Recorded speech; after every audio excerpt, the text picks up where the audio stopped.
So last week, inflation came in much hotter than expected, 3.4% year over year versus 3.2% forecasted. But if we take a look at institutional bets in the Fed funds rate, 70% are projecting a cut in March. Now, I'll be honest, guys, initially I was baffled by this. How can we come in at much hotter than expected inflation in January, but expect to cut in March when the job is far from over? Now, you guys know me and you're familiar with this channel, so I had to do a lot of digging to find out what was going on beneath the surface, and I actually think I have a pretty good idea. Also, what is the stock market going to do from here? We know that the stock market is not the economy, and the economy is not the stock market. However, to say that they don't influence each other or there's no correlation is really a misconception. Plus, this is a channel mainly based on trading and investing, so we are more interested in what the stock market is going to do. So after falling into correction territory and hitting all-time highs once again, what is the market going to do from here? Well, luckily, we do have precedents for this. We do have a case in history that mimics very closely what happened here, especially with regards to the rate hiking cycle. So without further ado, let's dive into it. Let's dive into why the market thinks the Fed is going to cut a lot sooner than expected. Is there precedence for this? Is the Fed going to cut sooner than expected? What is the stock market expected to do here? And lastly, how I'm positioning myself based on the data that we currently have and how I'm interpreting it personally.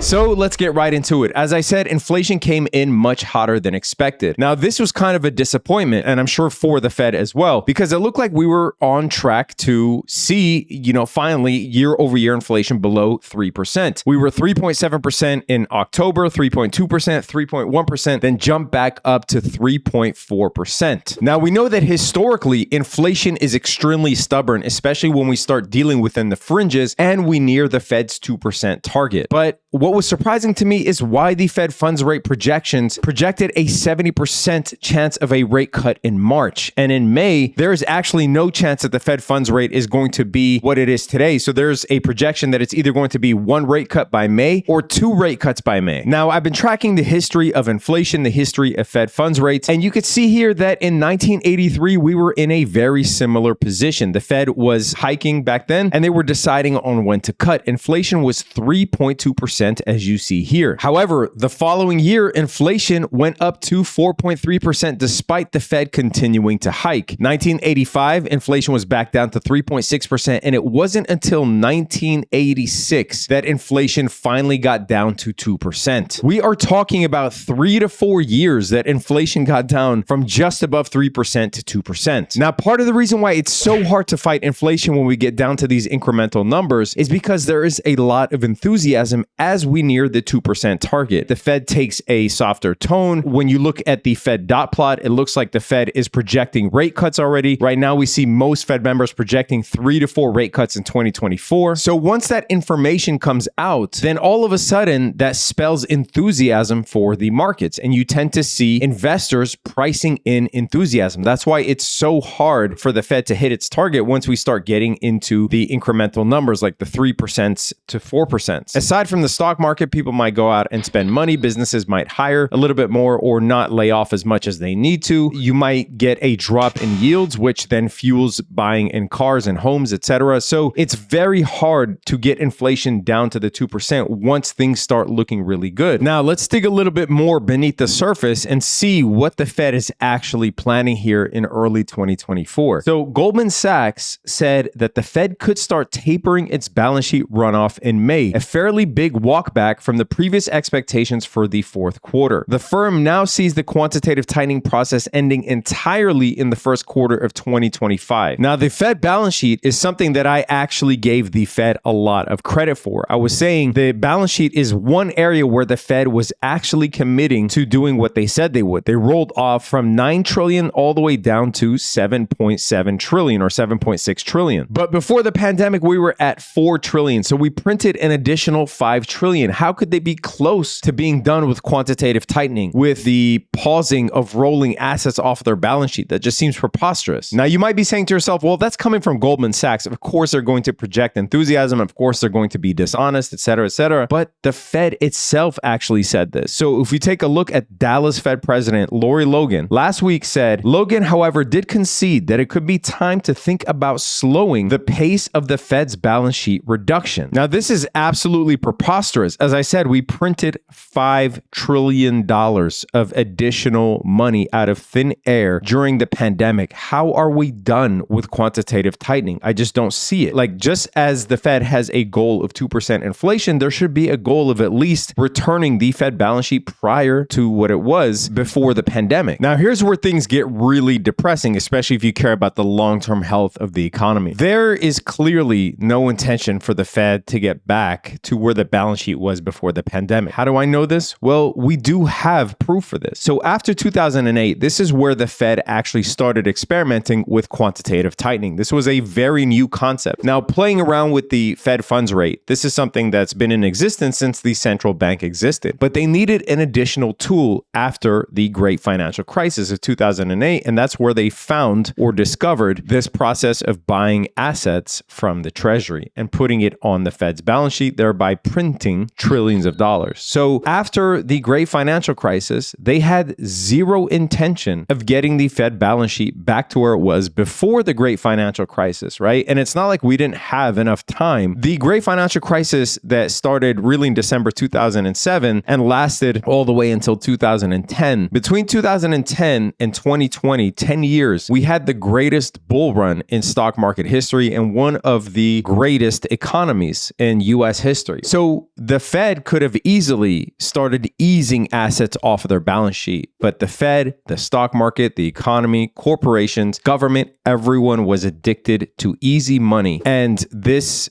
method of creating money out of thin air. And I feel like just as before the great financial crisis, the Fed balance sheet was damn near zero. And after the great financial crisis, it was in the trillions and we never returned to that. I think that after the pandemic, we will never get back to the balance sheet rate that it was before the pandemic. So to them, that's not even a target. They're just rolling assets off the balance sheet and they're going to be happy carrying a large balance. And this is going to continue just as the debt ceiling is as well. Really, every aspect of our financial plumbing that could get inflated is going to get inflated if it allows us to rely on easy money. Now, with that said, it's not a coincidence that in May, we are expecting 1 to 2 rate cuts for sure, even though it looks like the job isn't anywhere near done if we're going off of CPI, right? However, a couple more things. If you take a look at the recession probabilities, look at when it is highest. Between April and May of this year, this is the highest recession probability that we've had. I want to say going back to 2007, right? I don't have this data going back to 2007, but certainly in the last 10 to 12 years. 68% recession probability in April, 71% recession probability in May. That's not a coincidence. Now, how are we going to define a recession, you ask? Well, in 2022, we did have back-to-back periods of negative GDP. However, as we found out, that is no longer apparently how we define a recession. And there were articles upon articles talking about the NBER, talking about the White House itself, rejecting the fact that we were in a recession. As you can see here, Biden administration rejects recession label for economy. So how do we identify a recession? Like, what criteria goes into identifying whether we are in a recession or not? As it turns out, it is a very loose definition.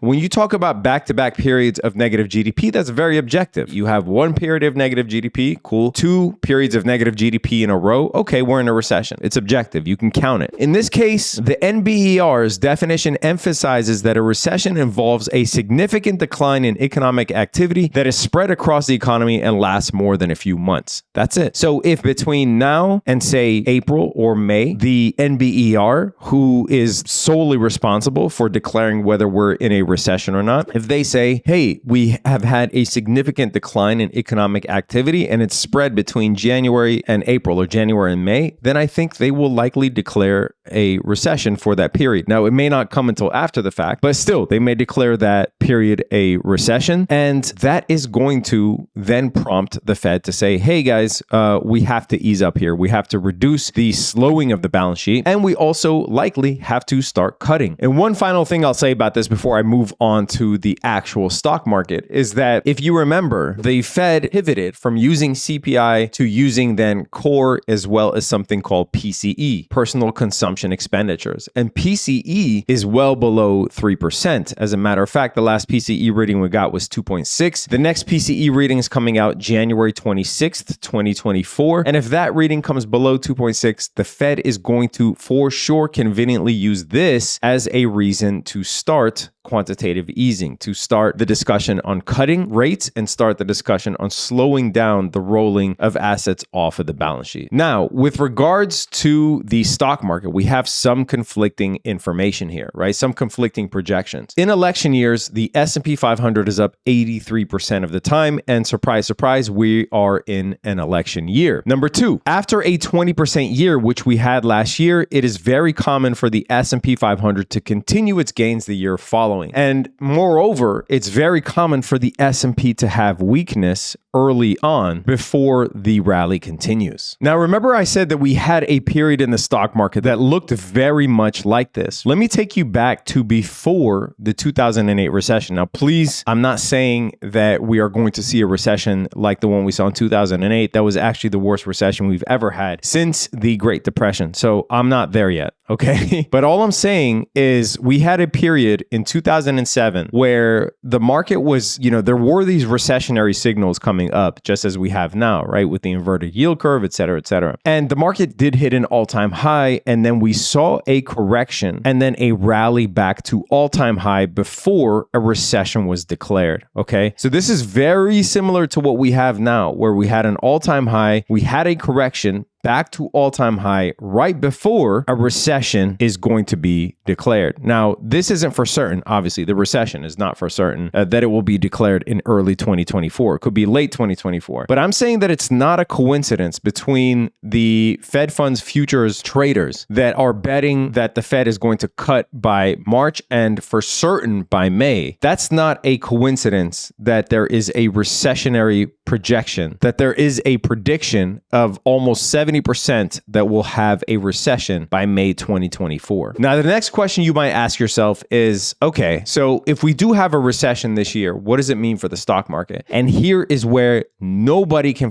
tell you, okay? Why do I say this? I took a look at the previous bear markets and the previous recessions to see the overlap between bear markets and recessions. Obviously, we've had bear markets without recessions, but we've never had recessions without bear markets. So if we take a look at this, there is zero correlation between the length of the bear market and the length of the recession. So if we take a look, for instance, the length of the recession in 2001 was only 8 months. The length of the bear market was 31 months. If you take a look at a sort of the inverse of that, if you take a look at the length of the recession from 1990 to 1991 was 8 months, but the length of the bear market was only 3 months. The length of the recession from 2007 to 2009 was 18 months. The length of the bear market was 17 months. So I'm not even going to sit here and try to predict, especially a recession that is likely going to be engineered in its identification. I'm not even going to try to predict how deep the recession is and what that means for the stock market. All I'm going to say is you could definitely justify hedging here, and that's likely what I'm going to be doing. So how can you hedge? You could sell calls against your shares, which you can make income off of the shares, especially if you don't want to sell them, for things that are more speculative. So there are a few stocks that I jumped into that I think are more speculative, where I'm up a pretty significant amount. So think of things like Unity Software, Celsius, etc. Those types of things, in my view, you could start offloading if they are not really things that are going to do well in a recession. However, blue chip stocks, indices, especially if you bought them when we bought them. So the last time that I bought blue chip stocks was October 2023. You guys remember that if you are fans of this channel. Obviously, we bought some stuff in the bear market in 2022, but I find it a lot easier to buy things in corrections and bear markets than I do here at all-time highs. Also, I don't think that people understand really how treasuries work and how treasuries, especially during a period where we are expecting the Fed to likely start their cutting cycle, how treasuries can actually perform a lot better than the yield that they are giving out, right? So say that you have a treasury that's giving out 5% yield. Well, if you're expecting the Fed to cut and those yields are going to drop, you already locked in that 5%, plus the price of the treasury now starts going up as yields go down, because prices and yields have an inverse relationship. Since October, you guys have heard me talk about the 2-year futures. That has steadily been up since October. And honestly, in my opinion, you can nibble on things that are a bit distressed. distressed. Like, it's very hard to buy Microsoft here or Apple here, right? But stocks that have been beaten up or distressed, such as airline stocks or some of the energy stocks. If you take a look at the utility sector of the S&P 500, this has also been distressed. You can find some pockets of value around the stock market.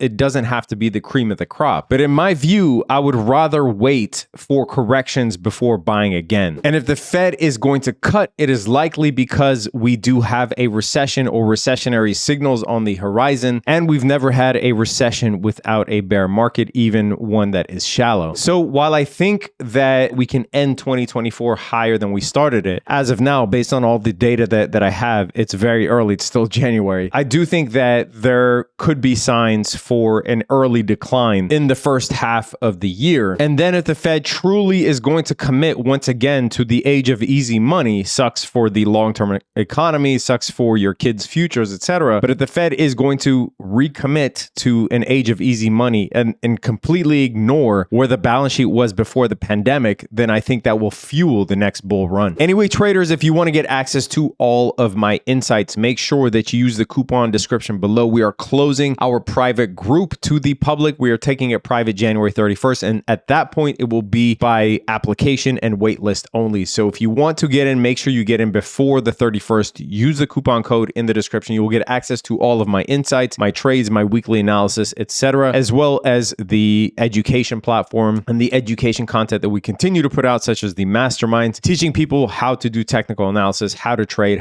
futures, how to hedge, how to option sell, etc. It's jam-packed. So make sure that you get in before we take our group private. Let me know down below, what do you think? Do you think that a recession is going to be declared? Do you think that the Fed is actually going to commit to rolling assets off their balance sheet and continue quantitative tightening until the balance sheet is where it was pre-pandemic? Do you think that the Fed is going to cut in March or May? Let me know down below what you think is going to happen. Are you happy to buy stocks right now? Are you excited to buy stocks? Are you selling your stocks? Let me know what you guys are doing. I'm always happy to hear from you guys. Subscribe to the channel, hit that notification bell. Stay safe out there, traders. Peace.